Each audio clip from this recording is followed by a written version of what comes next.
And we are going live. It is 8 a.m. Eastern Standard Time on Saturday. Got an amazing, packed-filled segment today that I prepared. We are going to look at the significance, the importance of digital asset to each individual. And that's what we're going to discuss today. Definitely looking forward to hearing from people that are going to be logging in. So for those of you that are joining on the restream, we always take a few minutes just to kind of get things in order, allow some people to bounce in.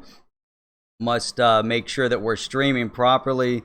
So first things first, I'm going to pull up the stream over here on YouTube and make sure that everything is streaming fine on my end through the phone, and then we're going to be jumping right into it. So for those of you that are joining in, as you join in, make sure you hit the thumbs up. As you join in, if you get an opportunity, make sure you also tweet it out. That'll be great. I've got the let's see, I've got the chat open here, and we've got none other than XRP Minute just waiting patiently with bated breath in order for me to start. And there he is. XRP Minute was first and second. Look at that. Yo, first, second. Nice. XRP Minute's in. We got some Chinese bamboo with WB. That's awesome. Gaming Crypto managed to bounce in here as well. So gonna let a few more people join in on this early morning. And as we're doing that, maybe we can talk a little bit about OTC, because that's what I want to know. That's really the bottom line is, once we find out who's really down with OTC, that's what I want to know. Mike G, what's going on, man? Good to see you logging in. So from OTC, then we always get a little bit of Yeti coin. So hopefully people aren't going to bounce out. They're like, what the hell is he talking about? OTC and Yeti coin. Always talking about this stuff. Doesn't make any sense. So, all right, we're getting some people bouncing in here. Mike G, man, I got that note that you'd shared with me. Kind of built that into some of the talking points today. WB, man, really, thanks for sending me, a few notes. That was great. Going through a lot of that. So, let's see. What do we got here? All right, we're building the crowd slowly but surely. So for those of you that are going to be restreaming, let's start jumping into this as people file in. I think they'll get it. So we got a few things that we can go over beforehand, and then we'll keep it moving. So let's go to the notes. Make sure we stay on top of it. So what we're going to do today, we're going to go straight into the deep end. We're taking a deep dive into politics, economics, and digital assets.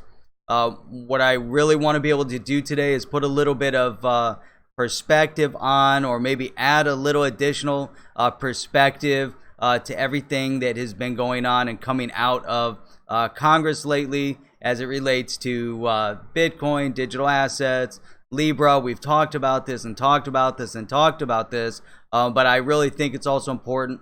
There's more thoughts on it. There's more information coming out on Libra and Facebook, and there's a lot more. So, because from that, what we also want to look at are false narratives. This is all going to factor in because it's relevant, whether it's politics or economics, digital assets, fiat, doesn't matter. There are tons and tons of false narratives that are being put in front of us on a regular basis, and we really need to, understand, the ramification of all of this. So before we get into all of that, I want you guys to think about two questions, and then, as we go a little bit deeper, take those two questions, and then I want to hear some feedback from you guys. But take some time to think about it, digest what I'm going to say, and then then we can get into a little more of a discussion. So the two questions are: number one, what do digital assets and this entire new asset class really mean for you? That's question number one. And what are you willing to do in order for that to succeed? So think about that. I don't need any feedback right away, but just think about that at this point, and then we'll get into getting some comments back from you guys. But I think it'll be really engaging to hear some of your thoughts on that part of the topic. So remember those questions. What do digital assets and this entire new asset class really mean for you, and what are you willing to do to see it succeed? So let's go with that. All right, so let's go. So now what we really want to start with today, I want to look at, and this was a tweet that had come up by, Maddie Greenspan, and this was the senior marketing analyst for eToro. And as we dig down and look at some different articles, we're going to give some feedback. Now, I think this is important, because this already factors kind of into false narratives. This also factors into looking a little bit more into the whole Libra issue. And so Maddie Greenspan, again, senior marketing analyst for eToro, quoted the Shermanator. Now, we all know who the Shermanator is, Mr. Anti-Digital Asset, Mr. Anti-Tech, Mr. Lack of Knowledge out in California, one of those. And so Sherman said, the federal government has a monopoly on the creation of money, and anything that threatens that monopoly should be made illegal. Okay, think about that. Okay, the federal government has a monopoly on the creation of money, and anything that threatens this monopoly should be made illegal. So there's a lot that you could really think about on that. Now it kind of goes a little bit further because then Maddie Greenspan continues, and his comment to this is, and I'm going to pull up what Brad Sherman said, and this really shows his warped mindset with all of this. So Maddie Greenspan then says, as much as I dislike Facebook and Libra, this is in his tweet, at Brad Sherman, should be ashamed of himself comparing technological innovation to 9/11. Both sides of the aisle did a great job, but his comments were downright disturbing. Okay, again, this is the Shermanator, an elected official sitting in Washington that is comparing technological advancement and innovation to 9/11. So then I, of course, had to go in and say, okay, let's pull up this article. And then his statement is, a U.S. congressman is standing by his statement that Facebook's Libra cryptocurrency will be worse than 9/11. This was just posted yesterday. This was on Business Insider. They reported on this. We have just loud and clear, what he is saying. So again, what he did was, and this was on Wednesday during the entire I don't know what you want to call it. Let's call it a trial.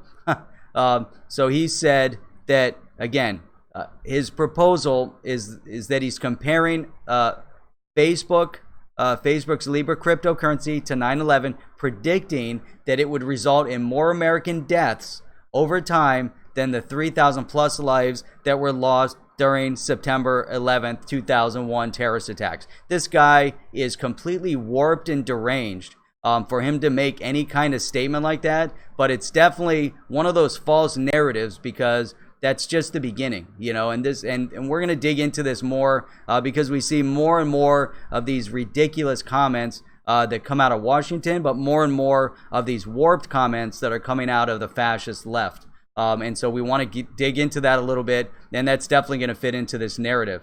Now, Sherman then went on to focus in on, so it's going to be worse than 9/11.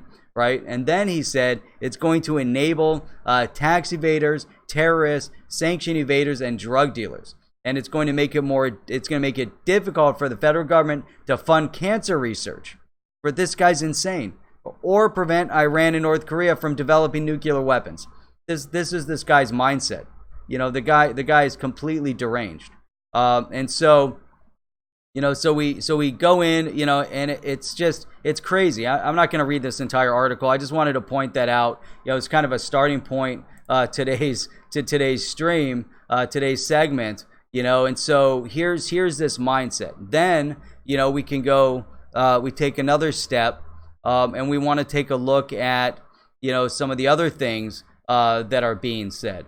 So hang on one second.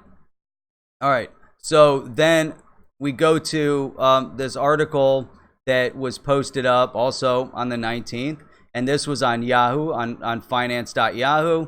And I think it's interesting because we're looking at different aspects of things. This is the Fed's Bullard sees cryptocurrencies shifting the U.S. financial system. But what he said was cryptocurrencies are changing the U.S. currency system in ways that may facilitate illegal activity and instability in prices. And this was the St. Louis Federal Reserve President, James Bullard. So it's going to continue. It's going to keep continuing down this path. Then he says, the current situation could be described as a drift toward a non-uniform currency in the U.S.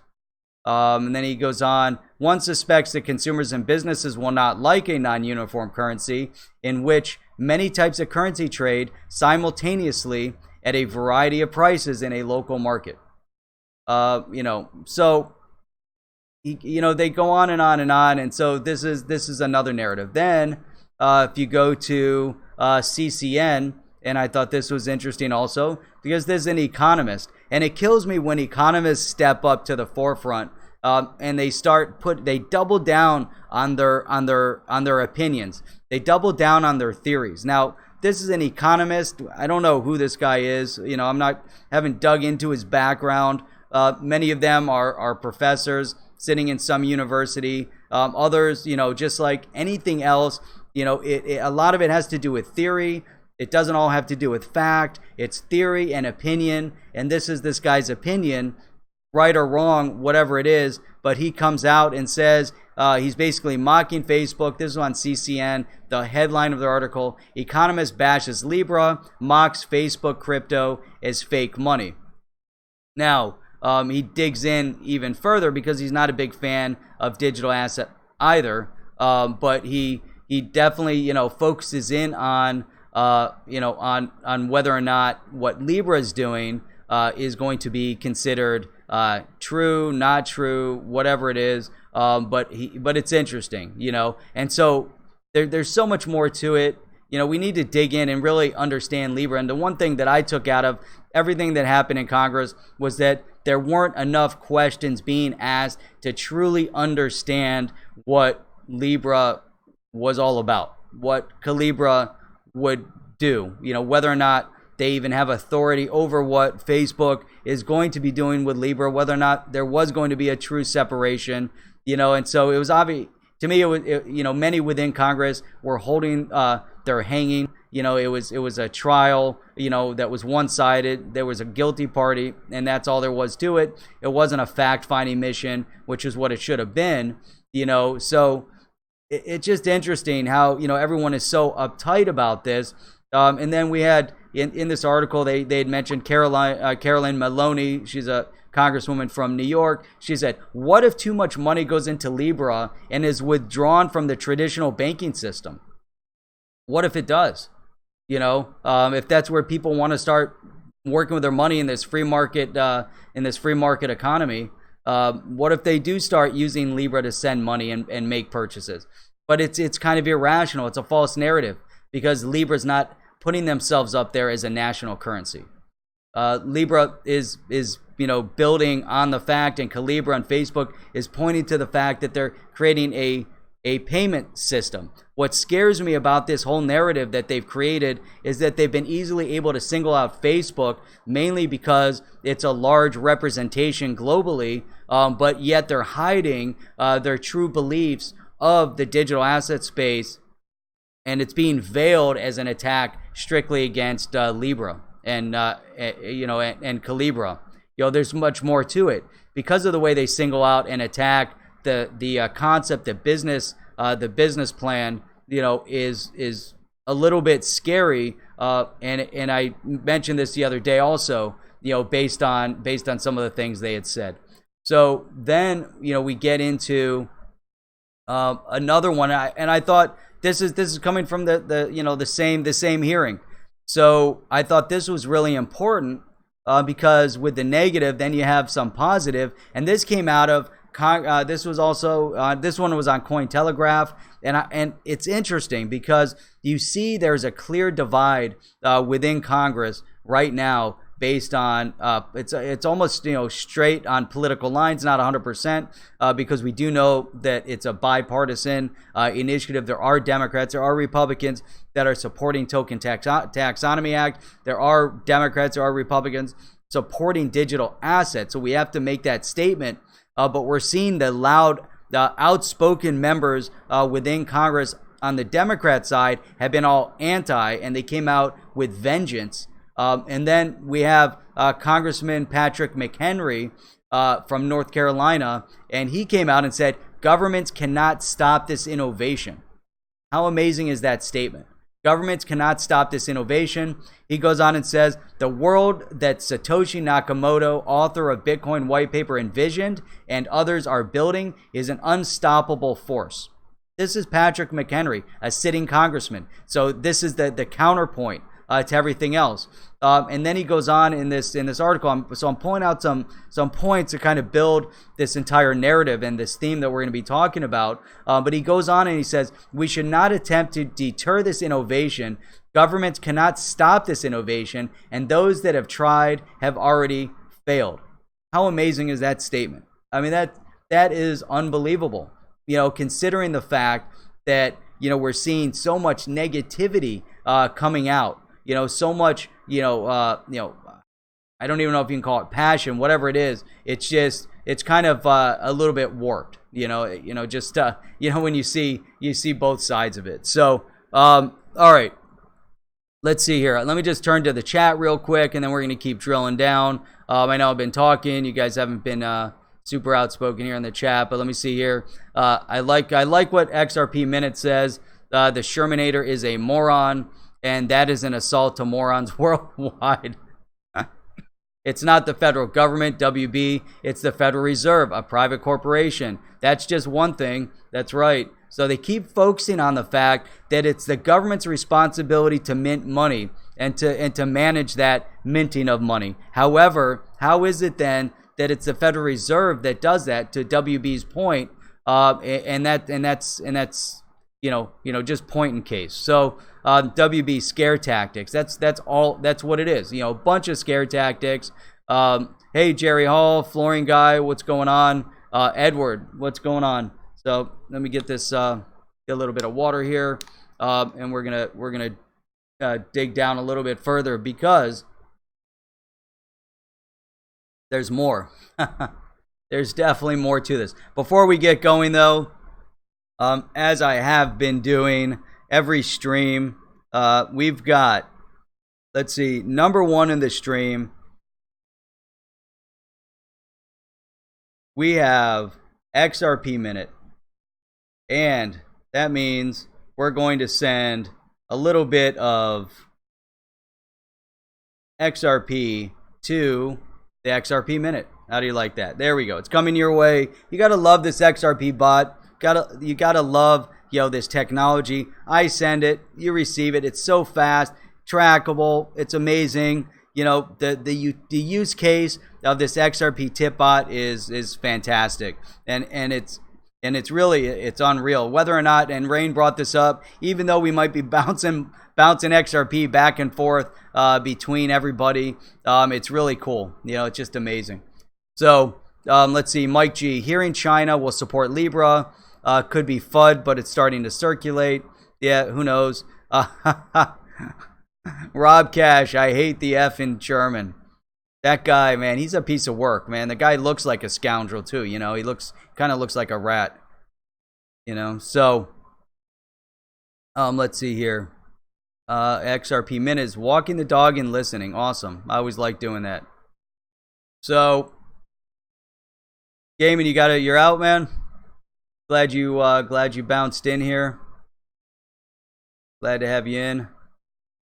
So let's see. 6-hour meeting, man. All right. So let's see. Where did I want to go from here? Here we go. Check this out. All right. Talked about that one. That's The Economist. Where's the next point here? Oh, here he is. Okay. Jim Cramer. This came up on Benzinga. And so I thought this was interesting only because, you know, this is still on the topic of the whole Libra thing and Facebook. And I need to double check whether or not this was 100%, but I believe it is. So this was Kramer's opinion on Facebook, and basically what he was saying is forget about Libra, acquire Square. If you want to get into the payment space, go buy Square. He said Square, you could buy Square right now for $70 billion at 100% premium. He said no one's going to turn anything like that down. It fits perfectly into Facebook's umbrella. And then that's it. Now you're in the payment space. And now you've got digital asset. And so he even said you've got your cryptocurrency fixed. You own Square Cash. It's established. It's a worldwide network. And if you want to be in the payment space, then do it. And, you know, you don't have to worry about it, you know. Obviously the government can still intervene and try to stop a purchase. They've done that before.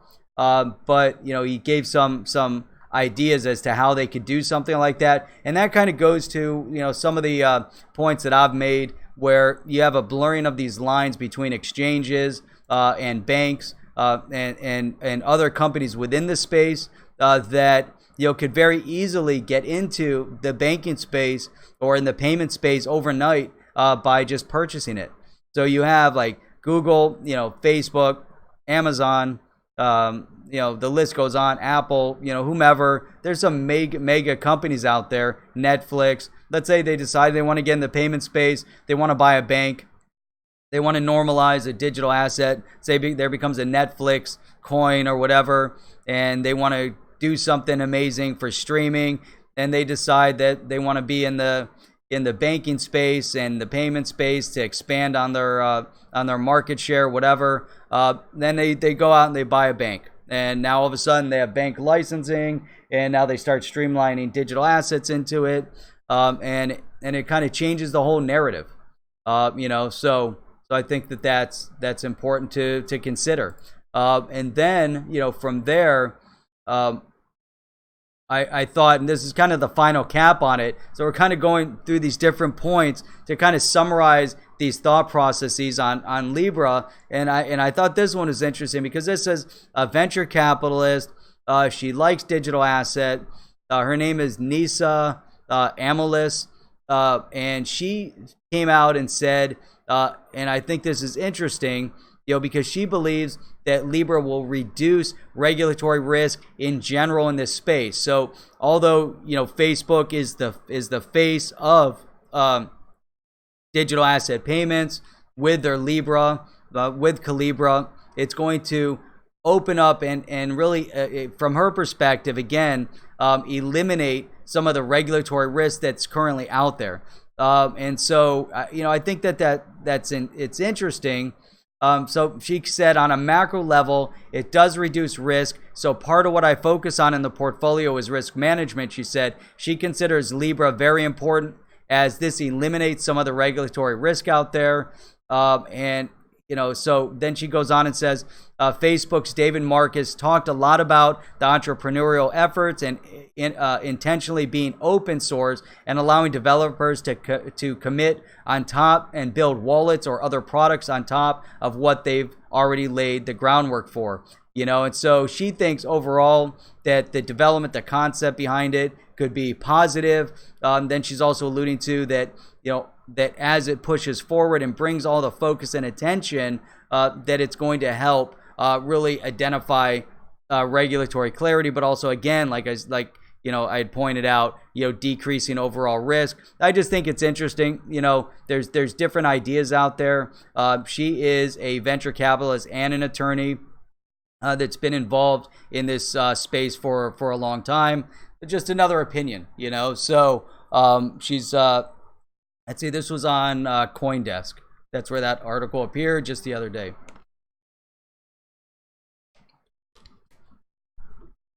All right, let me quickly turn to the chat, and then I'm going to go back to the question.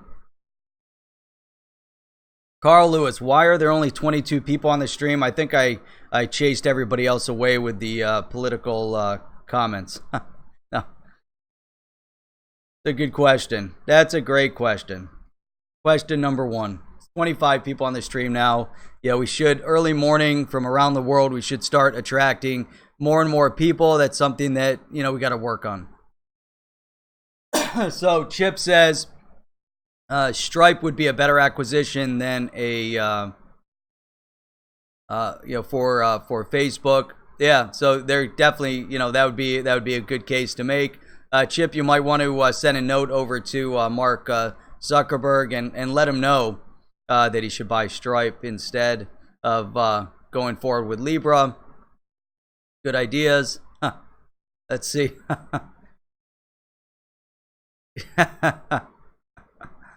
That's funny. Crash Monkeys, what's up? Good to see you on here. Haven't seen you in a while. Seth, having dinner. It's so amazing, when you have people from all over the world. You got the morning hour, the evening hour. It gets crazy. So, all right, now let's dig in. So let me go back. I want to ask this question again. Okay, now just think about this question. Then we're gonna get into it. What do digital assets and this entire new asset class really mean to you, and what are you willing to do to see it succeed? So start thinking about that, and we're gonna drill down a little bit further. So hang on a second. Here we go. All right. So now let's go into these false narratives, and so think about that question, and then start popping up some answers as we move through this. Now, I want to now look at the politics of everything, and also the finances. How does it impact digital asset? What is really the full ramification of what's happening with these false narratives? There's a political narrative that's been orchestrated in this country to divide our country. It's a false narrative. It's being directed. It's being dictated to, and the way 100% that there is an agenda and that it's an orchestrated agenda is the 2018 election of Omar, Cortez, Presley, and Tlaib. Those 4, and there's a few others. Those 4 primarily handpicked, put in their positions, just like Debbie Wasserman Schultz in Florida, handpicked. Now, I'm not saying that they weren't actively involved in their party in some way, shape, or form to at least be rubbing shoulders, but once they're handpicked in their districts where they know that a Democrat can't lose, but they're handpicked for a purpose and money put behind them and support put behind them, you can't tell me that an individual like Cortez came out of nowhere with an idea to run for Congress and then go on to win that spot. It just doesn't make sense. That person, she was handpicked, and the entire election process in her district was orchestrated to have her win, again, as it was done years ago for Debbie Wasserman Schultz in Florida, who then went on to corruptly lead the DNC and corruptly influence South Florida. But now you have this pack of 4, and the reason why I say orchestrated is because they were focusing on a specific narrative, a false narrative of white nationalist racism that is growing within the United States at a time when white nationalism, meaning neo-Nazism, had been on the decline, yet it had been around all over the world. It's a worldwide issue.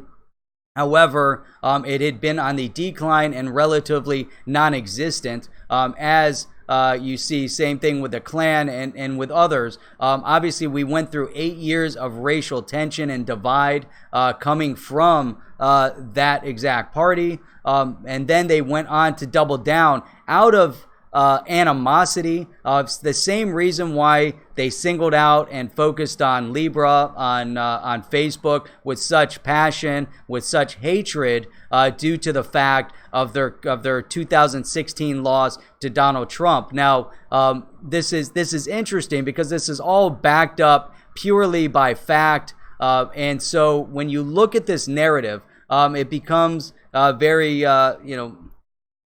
again, I want to use this word, but it's very warped in concept, but maybe it fits in, to a lot of the other things that have happened. Now, those that are pulling the strings, think about, over the past couple years, they've tried race baiting. They've already tried the whole white versus black thing. They've lost. They've tried the whole anti-Semitism thing. They've lost, especially since the left has embraced anti-Semitism. They tried the whole anti-woman thing with Kavanaugh, and they lost. They tried the whole gay issue thing against the Republican Party, and they lost. There's more and more people from all these backgrounds that are moving over and leaving the Democrat Party because of what their mentality is and because of what they're focusing in on, which is leading their party and leading this country into fascism. They've destroyed, just like XRP Minute said, they're destroying the Democrat Party. There was a time when Democrats and Republicans could have common discourse in politics and economics and come up with a solution. But now there's a very clear divide that has been a line that has been drawn to where you have one side that says whatever the other side says, we're against it. Whatever the other side says, we're going to create a false narrative to make it into and make them appear to be what we say they are. For years and years and years and years, the Republicans had been demonized as a more right-wing anti-immigrant party, which isn't true. It's definitely again a false narrative. So then, when immigrants have come in, and this goes back to the times where immigrants would come in through Ellis Island, years ago, they would come over. The Democrats would be there, sign them up, and say, "Hey, we're the Democrat Party. You want to vote for us? You don't want to vote for the Republicans because they don't support you. They're anti-Semitic, they're anti-black, they're anti-minority, whatever it is." And that narrative just kept growing and growing and growing. And obviously we know it's a false narrative. Obviously we know it's fictitious. The thing is that within this false narrative, and we saw it on the stage in Congress as they went after Facebook. It wasn't about Facebook. It wasn't about Libra. It wasn't about Calibra. It was all about them, their control, their power. It was all about their hatred of Facebook, not because of this technology, because none of them were asking the questions. None of them were trying to figure out what was Facebook trying to develop. All they cared about was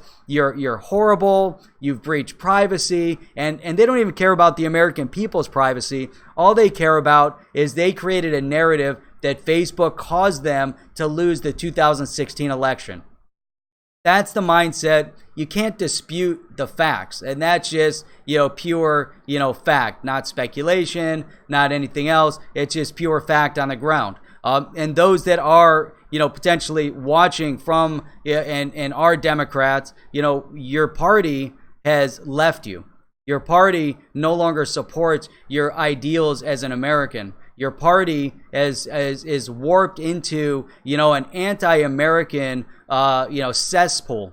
And you saw that happen in St. Louis Park City last week, where the city council voted to actually remove the Pledge of Allegiance from the agenda. The Pledge of Allegiance, a pledge to the flag, in respect to the flag, in respect to this country. They removed it from a political meeting, a government meeting. Now, that's so critical. You go to some countries, they've removed national identity, they've removed religion, and now you have a sterile environment. And this is what they're trying to create. In a communist mindset, you run a sterile environment. You have no other influence other than the leadership, and it's always a corrupt leadership that will tell you how to think and act.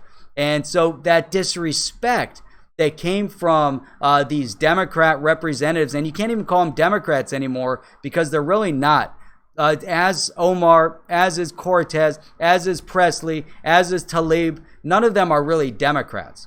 They've left the Democrat Party. Unfortunately, those in power have allowed them to pull the Democrat Party in that direction. Now, the reason why I'm going down this path of politics is because we have to understand that there's a false narrative that's been generated in general, and it's impacting, how the Token Taxonomy Act, how other cryptocurrency or digital asset regulation will be passed through Congress. That's why it's so important. We have to look at those Cortez, Presley, Talib, sitting on the Financial Services Committee. I think Talib's on it as well. Sitting on the Financial Services Committee that can pull strings to not allow the Token Taxonomy Act, for instance, to pass through, to have enough animosity and hatred to attack Facebook, not based on the merit of the negative aspect or, the complete in-depth understanding of the ramification of Libra or Calibra. Not that. Their narrative was based off of their principle of hatred of Facebook, mainly because they lost the 2016 election.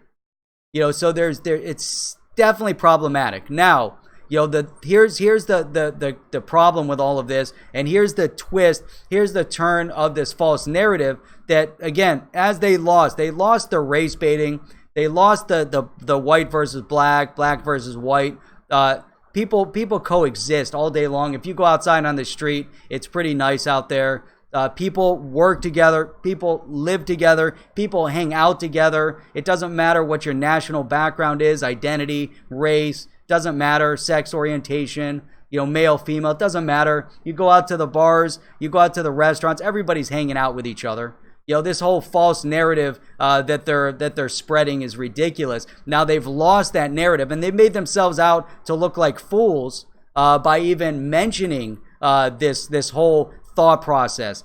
By trying to stick the Republicans as some white nationalist, anti-Semitic, neo-Nazi movement as they go out and protest, and they've created this passion, and they themselves have made it dangerous for people in this country to walk down the street with a MAGA hat on.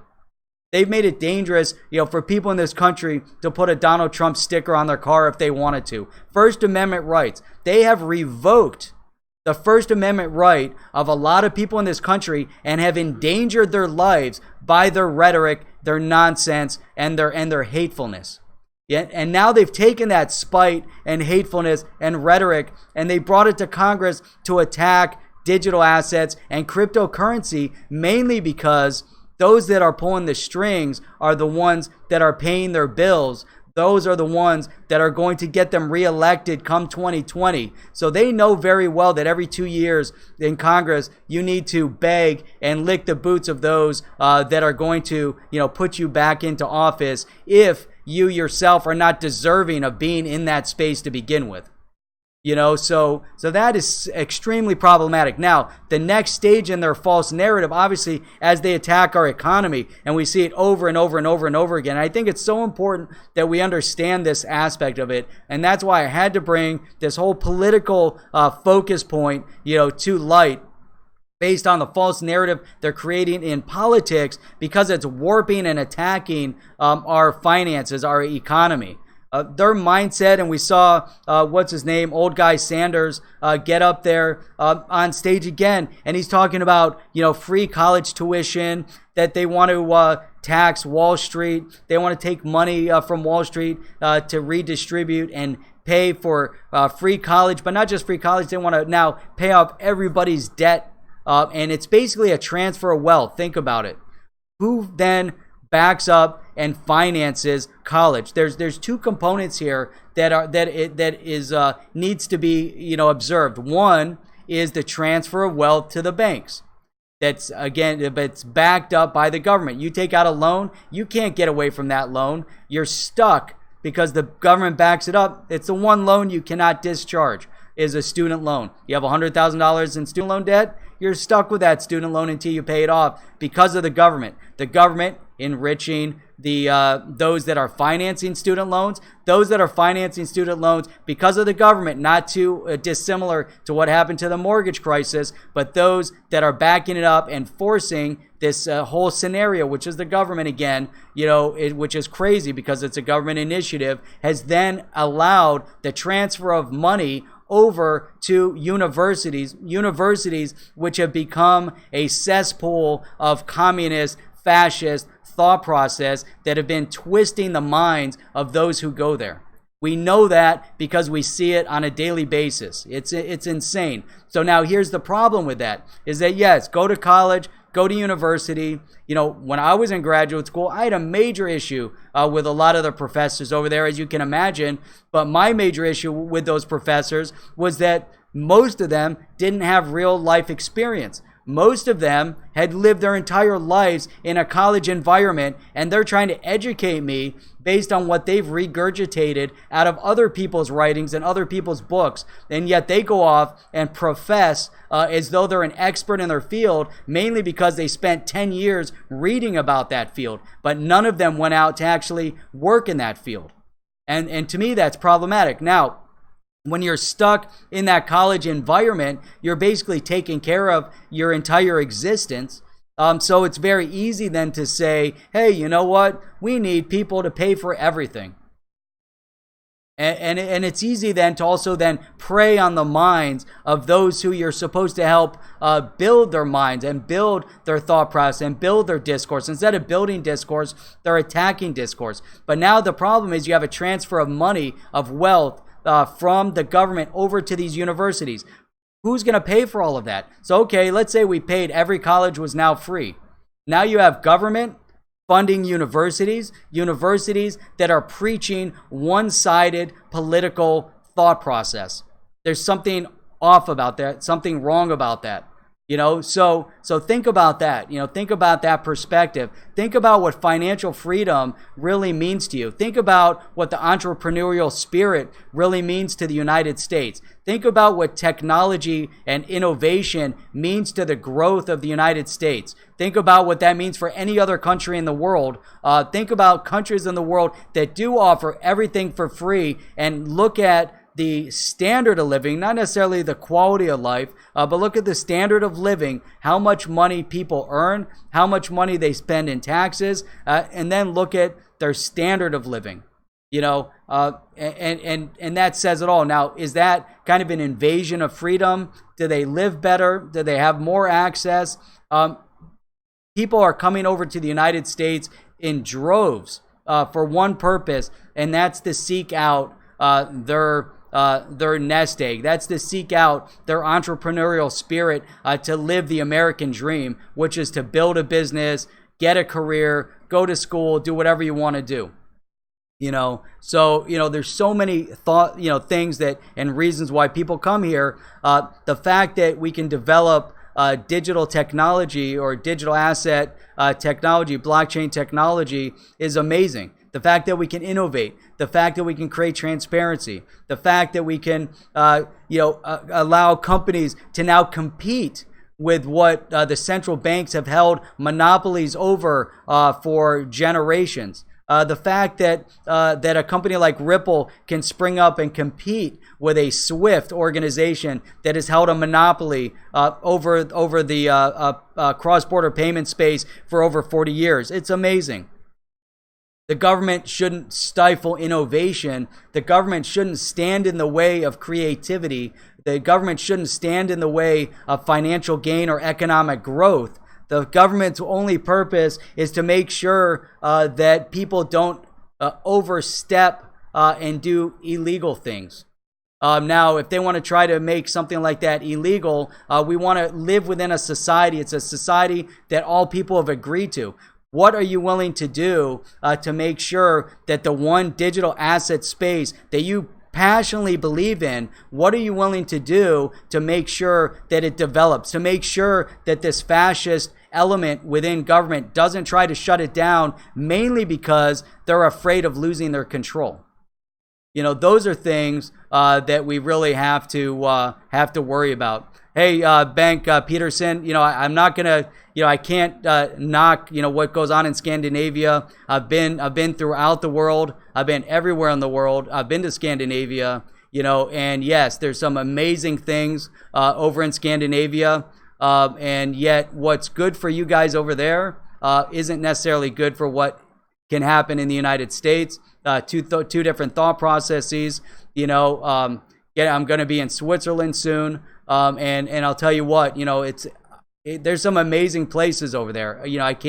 I'm not taking away from that at all, but I am talking about standard of living. I am talking about individual responsibility. When we're in the United States, it's a little bit different. Other countries around the world might not have the same population size, but yet, it's very important to understand, what this country was built on, to understand the constitution of this country, and to understand the full, really the dynamics and the difference between the United States and anywhere else in the world. And I've worked with a lot of people over in the Netherlands. I've been, and it's amazing. I'm not going to take away from, Scandinavia being amazing. I'm not going to take away from Norway being amazing. But, I see overall, it's difficult for many to live a standard of living, meaning that in those countries, things are ridiculously expensive.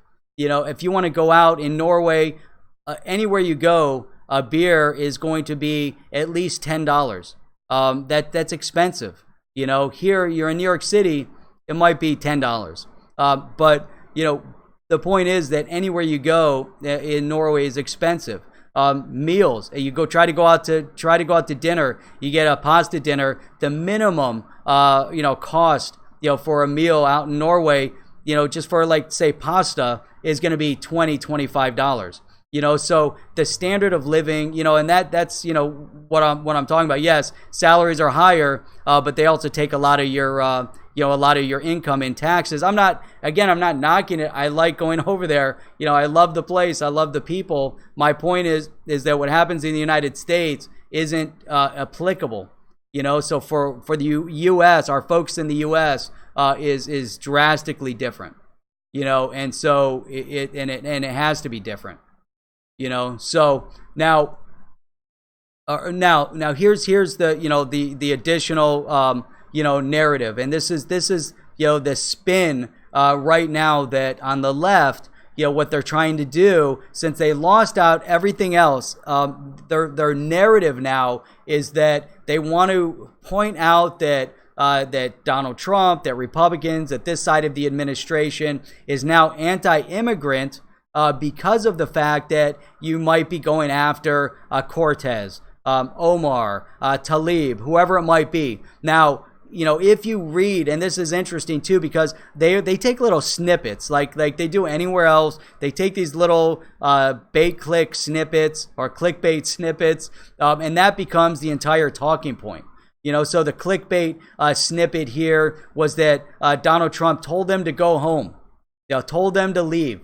And when you read through his tweets, what he told them was, if you don't like the United States and you have so much and you think it's so horrible here, why don't you go back to the countries, of your heritage, fix their problems, because he knows each one of those individuals comes from a country with some pretty bad problems. Fix their problems, then come back over here and show us exactly how to fix those problems and tell us what you did. That's what he said. So he didn't say just leave. Now, the problem with Omar is that she is not just filled with hate. She hates this country. She hates the United States. She hates everything that the United States believes in. Just go back and listen to everything she said prior to being in Congress and while she's in Congress. She aligns herself with known terrorist affiliations. And she's actually speaking and participating in an event with CARE, which is the Council of American Islamic Relations, which is a direct affiliate of Hamas, which is a terrorist organization.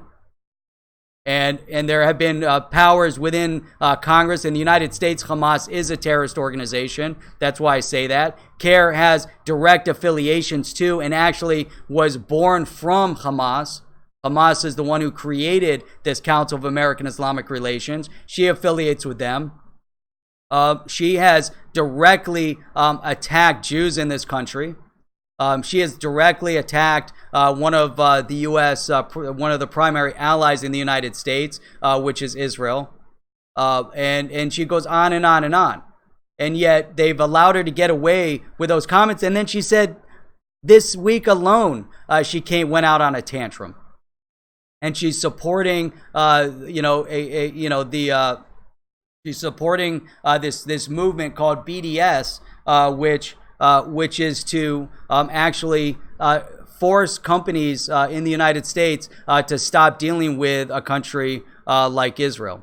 And so she's very, very pointed, very contentious. She said some very, very spiteful and hateful things, yet the focus isn't on her racism, on her anti-Semitism, but the focus then goes back over to Donald Trump. Which is mind-boggling, but that's what they've always done. It's all reflection politics. They reflect their mindset onto others.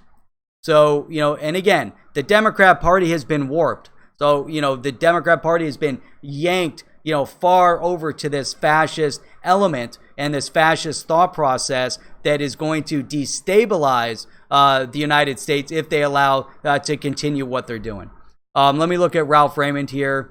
Sorry, there's a lot of great comments and points here. Again, now the reason why I bring all this up is because it's so important for us to understand the dynamics of what's happening here in the United States and how these false narratives are also impacting what's going to happen in Congress or happening in Congress when it comes to regulatory clarity. The Token Taxonomy Act. One of the reasons why Facebook went to Switzerland with Calibra, is because they have clear-cut regulatory clarity when it comes to digital assets, and they're very digital asset and blockchain friendly. So it wasn't that big of a stretch to say, yes, we're an international company, we're an international cooperative with companies all over the world that we're all focused on one perspective in this payment space to help those individuals that are maybe that are in the foreign worker programs that need to send money back home. That's the point. That's why they're in Switzerland. Plus, it's friendly over there. Why wouldn't they open up a Calibra? Why would they open up Calibra in the United States when you're faced with a Shermanator that is, bent on shutting down digital assets entirely? Why would you open up a Calibra in the United States when, an entire half of the party or half of our political system is against them, not because of what they're doing, and we could, we've talked about that, and we can really dig into Facebook, but why is it that they're going after Facebook and Calibra? Again, not because of their technology, but because they think they caused them to lose the 2016 election. That's what's crazy. Hey Ben, I'm getting ready to talk about crypto. So need to stay in Scandinavia for a year. So these are things that are going on right now. Let me go back to let me get back into digital assets, because this is all getting ready and we're at that point now. So I'm gonna spin this back into digital asset. So hang on a second. Let me go up here. Ralph Raymond. I've always admired the dynamic mindset of Americans. With 3 of the Americans where Trump told them to go back to their countries to fix their crime were born in America. Yeah, I don't think Omar was born in America. She's an immigrant. Cortez may be born here. Talib may be born here. The point is that he's telling them, yes, take everything that and go back over to those countries and help them fix those countries. I think that's brilliant. I really do. Why not? There's so many issues over there, and I look around the world and I say, you know what, there really we could definitely apply a lot of what we know in the United States to those countries to help them. Now, the digital asset space, what is so amazing about digital assets, it's cross all borders, and that's why it's so successful, and that's why it's so important. Is that we're going to have influence from all countries. We have influence from all peoples. People across the globe are able to participate in the digital asset. People are able to, participate in the growth of blockchain. People in countries that don't necessarily have access to financial freedoms are gaining access to global economy. And that to me is very, very important. And it's when we talk about, and Trump talks about it, and he mentions the leveling of the playing fields, that means, having all countries being able to participate at a level, that gives everybody access to this global economy. If you can give everybody access to the global economy, not to suppress one person's productivity by boosting up another because you're transferring wealth from the top. It's a matter of helping everybody that's at the bottom and boost them up, give them access to the global economy. How do you give someone that isn't banked access to the global economy? You help them get banked. So you bank those that are unbanked, and you help them participate in the global economy. That's what's important.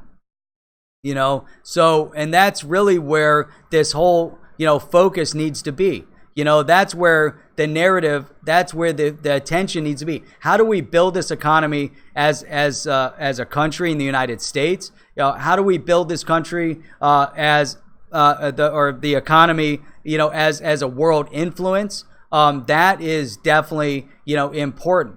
We definitely need to see, more of that. We need more of this quote unquote leveling of the playing fields by allowing countries in Africa, by allowing countries in parts of Asia, by allowing countries in Latin America to have access to the same financial structure that we have, whether it's in Europe or in the United States or elsewhere, to really allow and boost this up. So I think that's what's critical. That's the narrative. That's where we really need to focus. Now, here's what's important with all of this. As much distrust that has been placed in Facebook, and this goes, I bet, for everybody here and more, for all the distrust that's been placed in Facebook, that's allowed, Facebook on its own has allowed organizations and individuals all over the world, to voice their opinions, to share their opinions, and it's, to me, that's amazing. Now, did Facebook breach privacy issues and et cetera, et cetera? Yes, they did. Do you have to trust what Facebook is doing? No, you don't. But has Facebook as a concept, as a base concept, what has Facebook done as a base concept? And I think that's important. Now, how can you learn from that? How can you take what Facebook did as a base concept and apply that now to the digital asset space? That becomes, very, very important. And so, that's really, again, that's everything. And that's the narrative. So we have false narratives, and then we have to take those false narratives, understand what their agenda is, but at the same time, we need to focus in and create the real narrative. And we have to focus on the real narrative, which is, bettering people's lives, creating financial stability, creating, economic growth. Why is it that the United States is so unique in the fact that people from all over the world are coming here and want to come here? That's because they want to build a better future for themselves. That's been the basis, for it all these years, is to come over here and build a better future for themselves. But now, why is it that when people get here, why should those facts change? Why should it now be different? Why should everyone coming here now be given things. Meaning, why is the government now saying, hey, bring immigrants in and just give them everything? We're going to take away the entrepreneurial spirit, because at the end of the day, they don't want people coming here to build wealth. They want to crush the entrepreneurial spirit, and they want to bring people here that want handouts, that don't want to create, that don't want to build. Now, again, we need that mindset. Doesn't make any sense, but that's the same mindset that's also impacting the digital asset space by suppressing the concept of developing the digital asset space, by allowing regulatory clarity within government. That's the mindset that the Shermanator is applying to all of this. That's the mindset that Cortez is applying to all of this as she went out to attack Facebook. That's the mindset that that overall, or the agenda that then was laid out in Congress against Facebook. And it's dangerous. It's very, very dangerous. So XRP lover. The excessive focus on politics in the stream is unfortunate and unproductive.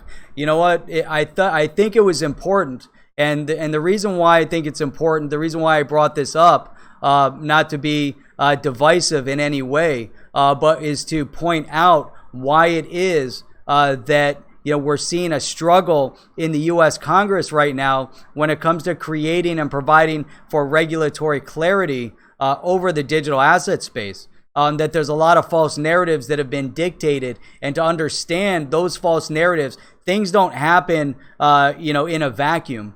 So we can't just say, hey, the digital asset space is awesome, which it is. We want to see it grow. We want to see it cross all borders. We want to see things develop. But how are you going to do that if it gets stuck up in regulatory clarity and you have voices within Congress right now that are trying to crush it? They want to destroy it completely.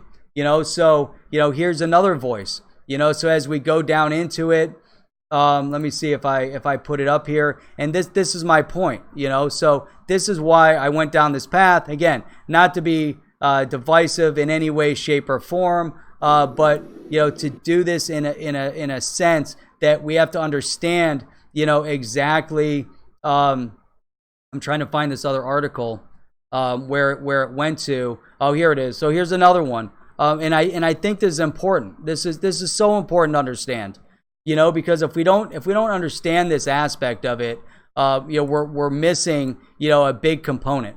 XRP lover, I think this is so important that, here we go. So let me pull this one out, and this has to do with, let me see here. Okay, there's an article I pulled out is about money to launder. How much money is being laundered in the United States, in the world. And how do they launder money? So I pulled up an article on Bloomberg. I think that's important. This is all fitting into this narrative because let me go down here. So, all right. So now you're understanding, this mindset. Now, Mike G, threw up a tweet the other day, and this came from the Squawk Box on CNBC. And the question was, and this was going to Steven Mnuchin on Twitter. Are you saying cash has never been used for illicit purposes? This is Joe Squawk asking in response to Mnuchin's concern about Bitcoin. And so again, this is coming from a government perspective. So now Mnuchin, saying that we're going to make sure that Bitcoin doesn't become the equivalent to Swiss numbered bank accounts. Now, okay, we get it. It's very, very important that we don't see digital asset become the focus for money laundering. We also know that it's very difficult to utilize digital asset for that purpose if you don't want to be tracked. Obviously, people have used it, people have been tracked, and people have been caught by using Bitcoin for nefarious purpose. Now, Mike G had responded here and put up a comment and said, to my knowledge, more crimes, money laundering, and theft are done with fiat and way less with crypto. So here we have elements within the government, and this is why it's so important to understand both sides of it. We have to understand both sides of it. I get a little passionate about the political side of it because it kills me that a lot of these individuals go unchecked by the media. They just go unchecked when I know what they're saying is wrong. You know, I've been there. I've researched it. You know, I've lived it. You know, I know what they're saying is wrong, and yet they go unchecked by the media. And then, you know, and then I see, you know, how they took this ridiculous approach, and I called it a circus the other day in Congress when they were specifically, you know, attacking Facebook and Libra, but none of them were asking the right questions. You know, and so that's the point. And then we see elements within, and again, the Shermanator, who's building a crowd that's going out to attack the digital asset space. You know, so that's why, again, you bring it back to the beginning, XRP lover. I'm assuming you're in the United States. I don't know if you are or not. But, you know, we bring it back to the beginning, you know, and then, you know, try to, you know, focus in on what's important. And here, let me just say, hang on. Okay, so Ralph Raymond. The voices in Congress are somewhat misled by the powers that be. Ayanna Pressley interrogated the Fed chair. That was my point too when I talked about Ayanna Pressley, actually, is that I was surprised by her line of questioning. I thought her line of questioning was awesome. I thought it was actually fantastic. And I pointed that out. I was in front of another group live, and I pointed that out, how amazing it was that she interrogated the Fed chair, the only one. But to me, it also meant that that the Warren Davidson outreach had done its purpose and had reached the right people, you know, from a digital asset perspective. The others didn't. So I wasn't singling out Pressley as being vindictive against digital asset space, because she was very, very well focused. And we don't know where she stands on digital assets, but it does seem, just based on her talking points, and I've said that multiple times, based on Ayanna Pressley's talking points, she seemed, you know, very, very educated on the concept of on the payment space via digital asset, you know, via, let's say, a Ripple solution. And, you know, she definitely gave, you know, major pushback to the Fed chair. And whether exactly, and you know, that point, it was amazing, because if you think about, you know, what the question that she asked, and she said, you know, has anyone, you know, in the Fed received pushback from a Visa or MasterCard to adopt faster payments? And what was his response, Ralph? It was amazing, because his response was, well, not me personally. You know, so I thought that was dynamic. You know, because when he said, not me personally, he didn't say no. He just said, no, not him. So that doesn't mean anything. You know, and he gave a number of questions like that. You know, so I think, yeah, so you're spot on with that. I thought she was awesome. Let me see here. Let me go down. Yeah, XRP lover, that's awesome, man. You're a registered independent. I think that's great. And there's many that side with you, that have disdain for both sides for that purpose, you know, because there is so much animosity, division, separation, but a lot of it, you know, it's just, you know, now we're at a point where we're kind of at a no-go, you know, and it's crazy, you know. So let's see. Now you have people in Congress calling anything but Bitcoin shitcoin. How do you like that, Seth? You know, I mean, that's amazing, right? So this is the false narrative. And we have to be careful about false narratives, but we have to understand all the false narratives. We can't just understand one. We have to understand where they're coming from on all of them. You know, but what I saw, and I saw this very clearly, you know, within the Republicans, is they were questioning Facebook. And this is important, because if Facebook gets crushed with Libra and they shoot it down as a payment solution, that's not the last target. And there's others within their initiative that they're coming after. It's not just about Facebook. And that's why I believe that that Libra needs to continue, because of the fact that it sets a precedent for others. They haven't done anything distinctly different than any others in terms of creating this program, this Calibra, with this desire. Other than Facebook having privacy issues, Calibra isn't doing anything different. So again, they want to focus on the privacy issues, but they try to shut them down because of their initiative. It becomes problematic.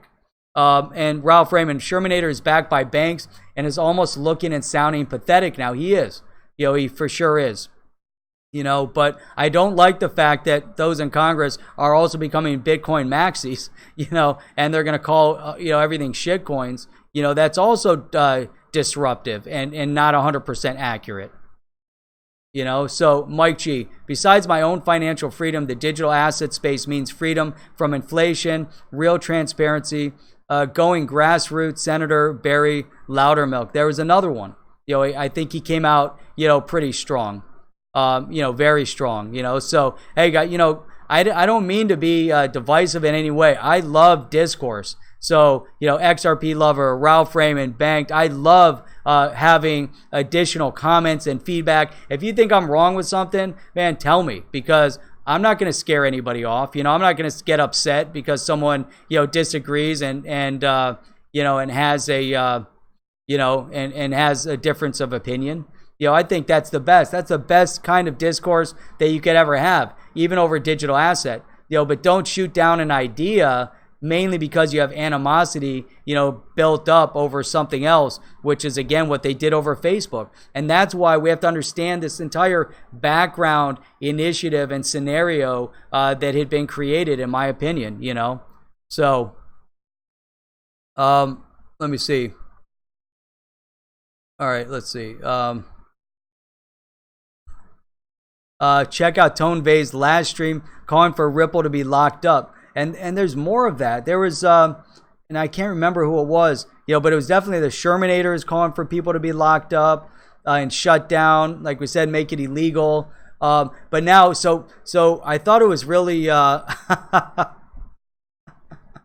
I hope so, Tapline. I really do hope so. What did, that was Digital Asset Investor. He said, I hope you have your big boy pants on, and I think that's so important. That's the one thing that I find missing everywhere, but I'm seeing it. I'm seeing it happen now. People are so upset with this division, this divisiveness in the United States and globally. I deal with people and have over the past years with people all over the world, and I've never had an issue with anybody. I think it's awesome.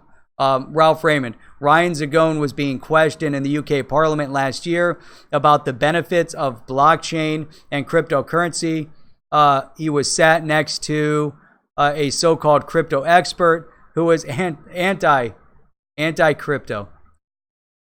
Yeah, it's mind-numbing. It really is mind-numbing. Now, let's go back to this other point, because I think Mike G, as he brought up that point originally, and then I'd love to hear, your thoughts now, throw out your thoughts, based on that question. What is the significance of the digital asset or cryptocurrency space for you guys?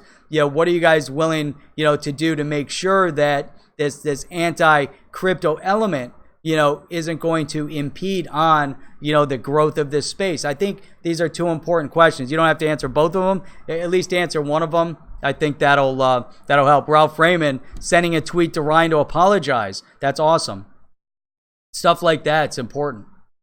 So think back about, I don't know when it was, sometime in the past month, we looked at the level of bank fraud over a 10-year period in the world. And so what do we find? So here we have this common theme that Congress kept pointing out. And the common theme was that digital assets are bad. Digital assets can be used for a nefarious purpose. Digital assets are going to be used for money laundering. Digital assets are going to be used for whatever, but not fiat currency, because nobody takes a suitcase of money anymore of fiat currency to do anything bad. No, that doesn't happen anymore. Of course it doesn't, but nowadays, the fraud is happening at much bigger levels. Banks, for instance, banks over the past 10 years paid $243 billion in fines from 2008 to 2018 due to fraud and money laundering. So there you go, $243 billion done in Yeah, unregulated digital assets were keywords, Aaron. I think that's important. So, and that's something that Trump pointed out as well when he singled out unregulated, meaning we need regulation, we need regulatory clarity, create the structure, allow it to develop, allow it to grow, and allow it to facilitate the technology that it was meant to facilitate. I think that's important. Yeah, that's possible too, Carl. Now you can put it all on a nano ledger and hand over who knows how many upteen millions of dollars on a nano ledger and say, here you go. But that's possible, But here's what's crazy. So money laundering. Let me see. There was an interesting article here. I found this one on Bloomberg. How do they launder money? Through shell companies. How many shell companies have been created over the past few years? I don't know. But they did break up one major consortium that was called the Troika Laundromat, I think. I'm just trying to, I don't know how to pronounce that. I think that's what it is. And they found 75 shell companies that generated $8.8 billion in transactions through made-up deals. There you go. Shell companies, transactions. That wasn't done through Bitcoin or anything else. It was definitely done through banks. It says here, Denmark's Danske Bank has acknowledged that much of about 230 billion that flowed through its tiny Estonian outpost may have been dirty. Interesting. Let me see. So this has all been going on without the help of Bitcoin or digital asset.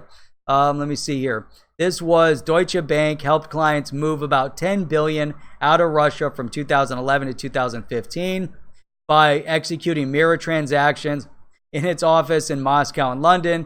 The bank was fined $629 million by the UK and the US authorities for those compliance failures.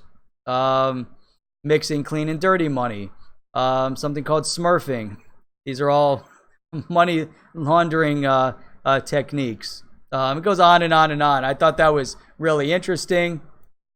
And then, this is gone now. Oh man, this was a good one too. I don't know what happened to it. Come on. What happened? Oh, what is this? Use what? Hang on a second. It didn't. My link is gone. Hang on a second. This is a good one. I don't know what happened to it. It was the FBI statistic on institutional mortgage fraud. And again, that had nothing to do with Bitcoin or digital asset. So I think they're doing okay by themselves without Bitcoin or digital asset. You don't even need it. So, yeah, Seth, if you want to post it, yeah, go ahead and post it. That'd be awesome.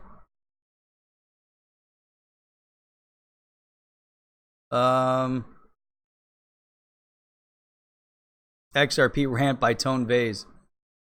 Nice. Very cool. Hang on, let me go back up here. David D, great to see you. FB Libra won't launch by mid-2020. If at all, headwinds in Europe will be even stronger than US. Let's hope Ripple has built enough trust to win over the lawmakers and the banks. That's exactly, David D. I think that's really important. As this focus continues, it'll be really interesting to see what happens, to see how this unfolds. And that's really what the concern is. That's my concern right now, is that Libra came out, was the whole Libra thing a false narrative. And it's all launching. It's so interesting, the time of it. They launch, right as the Token Taxonomy Act. I'm not saying that this was planned out. They're saying the timing is bizarre. But the Token Taxonomy Act, which was to provide regulatory clarity in the U.S., that Token Taxonomy Act was getting ready to be pushed through the Financial Services Committee. It still might be, but now there's more tension, there's more division, but there is more focus. There's focus, I think, because people are now talking about digital asset. They're talking about the importance and significance of regulatory clarity in the U.S. If they want to focus all their negative attention on Facebook, I think that's great, as long as it doesn't impede the growth within the U.S. or any other country for that matter. So as you say, if it goes over to Europe, they got lambasted here. They're definitely going to get lambasted over in Europe, like you said. I think that's really, really interesting. Let me see here. XRP. Let's see. Scarbado's son. XRP is probably the only truly regulated digital asset at present.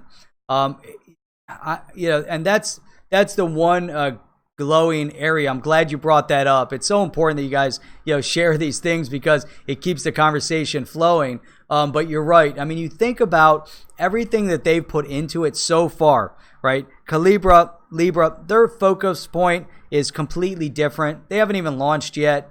Forget about that. What's real today, what's being used and can be used is what Ripple is doing. I think that's so important. And XRP as being a component of what's being done at Ripple, I think is very important. And so, Ripple has, they have their attorneys. They're on Capitol Hill all the time. They're meeting with all the powers that be. Yes, it's very, very important, the work that they're doing, and they wouldn't have the number of customers that they have today if there were any major issues, with this space. Talking about Ripple. Now, XRapid, we don't even know yet, if how much volume, if any, is being pushed through XRapid at this point. There, Mike G, when you Google money laundering, there's a picture of Jamie Dimon. Yeah, I wonder why. That's interesting. Yep. All right, so let's see. David D. Most U.S. lawmakers questioning are clueless in this space. Confusion between Libra, Bitcoin, and other digital assets can slow us down. And unless Ripple XRP has strong advocate global governments. Yeah, I think that the word needs, and that's where the other side of the coin needs to really come out strong. We really need those strong voices within the community to be more outspoken, for sure. We need more participation in the space. It's so helpful to have more participation, reaching out to our congressional representatives and letting them know, hey, you know what? I watched your line of questioning and I disagree. Or you might have thought about this. Or did you know XYZ? Did you realize what you said wasn't 100% accurate? And here's why. And then 1, 2, 3, 4, proving the case. And you have more and more people within the community doing that. So in the U.S., obviously, it's our responsibility to go to Congress, to reach out to them. Even our state politics can be very important. We saw what happened in Wyoming. Now, if you're in other countries, it's the same thing. Same thing in other countries. There you have your political discourse, your political representation, and you can monitor and see exactly what they say or don't say. And I think then that also then becomes very, very important. So there's so much that we can do. I'd love to hear more feedback from you guys, see what you guys have to say about that. But yeah, let's see, Ralph. Brad G is not afraid calling out the POW mining dominance in China. Yep. I sometimes worry that XRP haters, some powerful BTC maxis, will take that personally and come up with even more FUD. It's reality. I don't, people take stuff personally because it somehow impacts them personally. But how can you change the facts on the ground? If there's a dominance in mining in China over Bitcoin and other proof of work, then what can you say? I mean, those are facts, as much as you don't want to agree with the facts, which people then get very, they go into attack mode because they don't know how to refute the facts, because the facts are the facts. And that's what, even from a political perspective, anything that I've ever said, some could be opinion, but most is always going to come based off of fact on the ground, so I think it's really important, that we look at it from that perspective, but people get passionate, so that's important. See, David Schwartz walking around with bodyguards the other day. The guy's worth a huge amount of money, and I'm sure that there's some concern out there over him. I'm sure about that. The Swift XRP rumor. What was the Swift XRP rumor? I know that there was they put something out, PayPal, that bought Swift Finance or Swift Financial. I forget the name of it, but it's not Swift. What was the rumor over Swift XRP? Don't know what that was. Let's see. Oh, that's what it is. Oh, okay. So Expansive Minds responds to XRP Lover and clears that up for me. But I don't know. Speaking of timing and politics, a possible Ripple Swift partnership incoming. I'm starting to believe there's a war for new currencies and adoption over the internet. Something's happening. Let's see. Yeah, where did you guys see anything? I haven't seen anything on that at all. I don't know. David D. Okay, you just let's see. Oh, you're in the UK. Okay. Sometimes US, sometimes Panama. Man, it's good to see you on. I'm glad that you made it on. Let me see here. So that could be too, Carl. That's always possible. The same guy who broke the Ripple MoneyGram tweeted yesterday. No kidding. That's crazy. All right, that's interesting. Now, you know what else is interesting? Let me see if I can find this article that popped up today. I was reading it. Let me see if I can find it. Where did I open it? Hang on a second. This is good stuff. Hang on. Where the heck did I put it though? Dashboard. No. Oh man, where did I put this? Hang on. Let me pull this up. It was on my phone. I opened up in a browser specifically to save it, and this was so poignant to this. No. Oh man, where is it?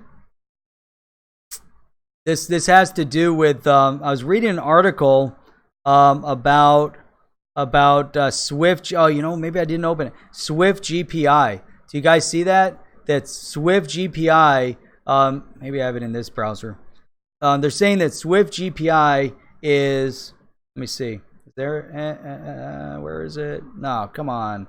Can't believe it didn't stay open. Anyhow, so they said Swift GPI completing a transaction in like 13 seconds. What do you guys think about that? Not sure. I wish I could find it. It was so great. It was like perfect to that point. What does that mean exactly? Did they get their GPI working? Their GPI wasn't really functional. Is it fully functional? Is it using, another solution? Are they building it off of XRP? Is there really going to be this partnership? I pulled up an article from 2017. I wish I would have kept this article open. There was there you go, David. Yep, it was 14 seconds. I'm coming up in an hour and a half. I'm gonna have to wrap this up in a minute. But there was an article or a series of tweets from 2017. And 2017, someone had pointed out and said, could Swift buy Ripple? And I think that was interesting. So they said, could Swift buy Ripple? This was 2017. David Schwartz came out and said, I don't see how that would be possible. We wouldn't do it anyways. But how could Swift afford Ripple? They only profit about $30 million a year, whereas our holdings of XRP alone are worth $48 billion. That was 2017. So, now maybe the other way around. So that's interesting. They're using tips. 35 seconds, but they came out and said that they tested it in 13 seconds. So could it be using R3? Is that a possibility? That could be interesting. Here's one metric. Decisions are usually made way before mainstream media will begin to cover it. Exactly. 100%. Spot on, Aaron. You can underline that whole statement. Congress and Libra is most likely a narrative building process. The partnerships are no coincidence. Man, I love that statement, and that beginning part of it is so key. Decisions are made. Mainstream media doesn't, especially in this economic area. We also know that based on non-disclosure agreements and all of that, things are happening in this space regardless. There's a lot of tension because there's a lot of power struggle going on right now, just as there has been, within this current presidential administration, a lot of political power struggle when he came in from all parties. It's not just from the Democrats, Republican, everything. There's always been this major power struggle going on. So we need to end the tribalism in this space. I think that's one main thing, So I think that, we can't be a Bitcoin maxi. You can't be an XRP maxi. I think that this space and Chip, said it, XRP Minute said it the other day, you can't have an exchange. Imagine you go onto a digital asset exchange and you only have XRP and Bitcoin. Doesn't make any sense. You can't just have two. You can't have three. You can't have five. If you're going to have an exchange and you're building up this space, you're going to have many more at the same point as that gets melded into potentially into our stock exchange, which could be interesting. And you have a blurring of these lines of banking and all of this with Coinbase and Uphold and Gemini and, Bitstamp and Binance. And, you get it really, there's going to be a whole shift. And that's what's happening. And that's the next level of competition. We saw the competition in the tech space. This competition right now is banks. The banks are competing for their relevancy in this space. Banks are fighting. They're fighting back. The banks are backed by governments. They're all fighting back against this digital asset space that's growing, that has done away with some of the necessity of the brick and mortar. That's the competition. But I think that it's really interesting, that we saw a similar competition that came from Amazon. As Amazon moved in, as Netflix moved in, they said Netflix will never succeed. You have too many video stores. They got crushed. Amazon will never succeed. They crushed retail. And now people are fighting back there too. It's an interesting struggle.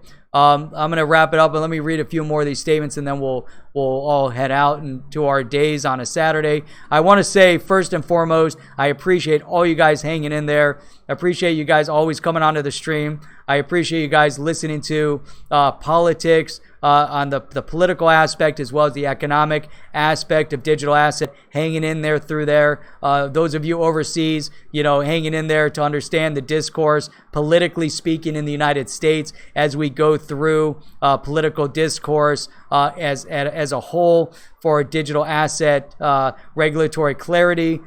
Thank you very much for all of that. Ralph Raymond, Jeff, I have no problem with other projects, but can't understand why Ripple gets the most FUD and silence, mainly because maybe it's the only project right now with real world utility, and everybody knows it.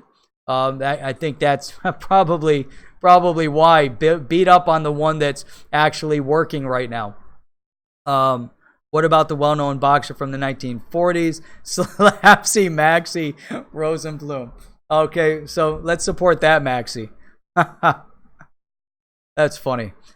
Many smaller exchanges are in for a rude awakening. Don't be surprised to see a lot of hacks. I think that's, Aaron, that's another great point. The smaller exchanges are not as secure as the major exchanges. They don't have the same money. They don't have the same backing. And so they're definitely at risk. The bigger exchanges is what we need to really focus in on. They are also potentially at risk, as is any company in the United States. Any company is at risk, or any in the United States. Any company is at risk to hacking. But the point is that they're going to single out those that are easier. The large cryptocurrency exchanges, digital asset exchanges are also more financially stable to withstand certain hacks if they happen, and they stop them before they become significant. But then they also, again, they have the backing. We also need to look out for the point where we start seeing FDIC type coverage on the exchanges. It's at that point that you can then fully trust an exchange with not just your digital asset, but your fiat currency holdings as well. So I'd love to be able to put US dollars into a space and say, hey, you know what? We've got our US dollars in, let's say, just throwing it as an example, Bitstamp or Coinbase instead of, your Chase Bank. And now you can, put your money there and gain interest and bank and your credit cards. And let's say you can do that. That could be interesting. You don't want to do that until they have FDIC coverage. So until that point, like Tapline said, keep your major money off the exchange. I think that's a prudent message to be heard. Tapline, I think that's very, very prudent. So until that time. So again, appreciate all you guys being on. Tomorrow night, I do plan on putting up another open mic night. If anybody wants to be on the open mic night, hoping Mr. B XRP is going to be available. We had talked about it. If he isn't, but then we'll get somebody else on. If you guys want to be on, let me know. WB, if you're still out there, if you want to be on, or anybody else on the stream right now, throw me a DM. Open mic night tomorrow night, 8:30 p.m. Eastern Standard Time, and then we stream Monday, Wednesday, 10 p.m. Eastern Standard Time, and Saturday mornings at 8 a.m. Until that time, appreciate everything. I appreciate you guys, and we'll see you on the next stream.